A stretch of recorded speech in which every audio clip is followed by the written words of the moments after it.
दोस्तों, कहानियों की पोटली में आज की जो कहानी मैं आपके सामने लाया हूं उसका शीर्षक है रूरू मृग।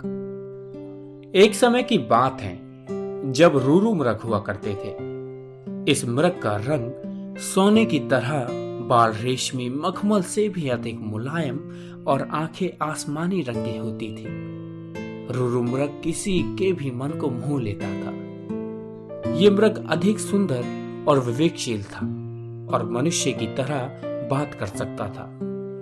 रूरू मृग अच्छी तरह जानता था कि मनुष्य एक लोभी प्राणी है, फिर भी वो मनुष्य के प्रति करुणा भाव रखता था।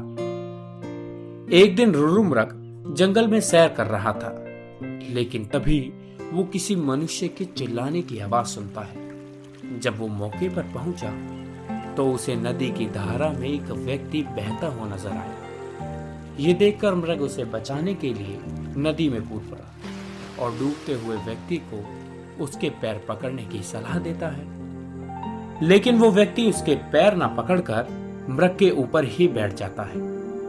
अगर मृग चाहता तो उसे गिराकर पानी से बाहर आ सकता था, लेकिन उसने ऐसा नहीं किया। वो स्वयं तकलीफ सहकर उस व्यक्ति को किनारे तक ले आता है। बाहर आते ही व्यक्ति मृग को धन्यवाद कहता है। तो इस पर मृग कहता है, अगर तुम मुझे सच में धन्यवाद कहना चाहते हो तो किसी को ये मत बताना कि तुम्हें एक स्वर्ण मृग ने डूबने से बचाया है। मृग ने उसे कहा, अगर मनुष्य मेरे बारे में जानेंगे तो वो मेरा शिकार करने की कोशिश करेंगे। ये कहकर रूरू मृग जंगल की ओर चला जाता है। कुछ समय बाद उस राज्य की रानी एक सपना देखती है जिसमें उसे रूरू मृग दिखाई देता है। रूरू मृग की सुंदरता को देखने के बाद रानी उसे अपने पास रखने की लालसा करने लगती है। इसके बाद रानी राजा को रूरू मृग को ढूंढने के लिए कहती है। राजा बिना देरी किए नगर में ढिंढोरा पिटवा देता है कि जो कोई भी रूरू मृग को ढूंढने में मदद करेगा उसे एक गांव और 10 सुंदर युवतियां इनाम में दी जाएंगी। राजा की यह सूचना उस व्यक्ति तक भी पहुंचती है जिसे मृग ने बचाया था। वो व्यक्ति बिना समय गंवाए राजा के दरबार में पहुंच जाता है और रूरू मृग के बारे में राजा को बताता है। राजा और सिपाही सहित वो व्यक्ति जंगल की ओर चल पड़ता है। जंगल में पहुंचने के बाद राजा के सिपाही मृग के निवास स्थान को चारों तरफ से घेर लेते हैं। जब राजा मृग को देखता है तो खुशी से फूला नहीं समाता, क्योंकि वो मृग बिल्कुल वैसा था जैसा कि रानी ने उसे बताया था। मृग चारों ओर से सिपाहियों से घिरा हुआ था और राजा उस पर बाण साधे हुए था। लेकिन तभी मृग राजा से मनुष्य की भाषा में कहता है, हे राजन, तुम मुझे मार देना, लेकिन पहले मैं ये जानना चाहता हूं कि तुम्हें मेरी जगह का रास्ता किसने बताया।